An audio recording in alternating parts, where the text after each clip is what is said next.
उद्धव ठाकरेंचं रडगाणं ऐकलं. उद्याचा पराभव दृष्टीपथात दिसल्यामुळे हे कव्हर फायरिंग आहे उद्धव ठाकरेंचं आणि त्यामुळे सारखं सिस्टीमला या ठिकाणी त्याच्यावरती टीका करायची, निवडणूक आयोगावरती टीका करायची, मतदार याद्यांच्या घोळावरती बोलायचं आणि असे सगळे प्रकार बोलून दिशाभूल करण्याचा प्रयत्न करायचा.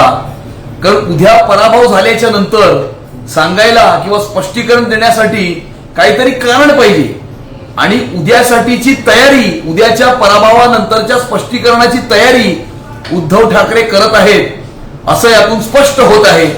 मुंबईतल्या मराठी माणसांनी, मुंबईतल्या तमाम मुंबईकरांनी विकासाच्या राजकारणाला नरेंद्र मोदीजींच्या नेतृत्वामध्ये सन्माननीय मुख्यमंत्री देवेंद्र फडणवीस साहेबांनी जो विकास या मुंबई शहरामध्ये केलेला आहे त्या विकासाला भरघोस अशा प्रकारचे आशीर्वाद देताना मुंबईकर दिसत असल्यामुळे आजचा दिवस हा मुंबईच्या भविष्याच्या दृष्टिकोनातून ऐतिहासिक ठरणार आहे.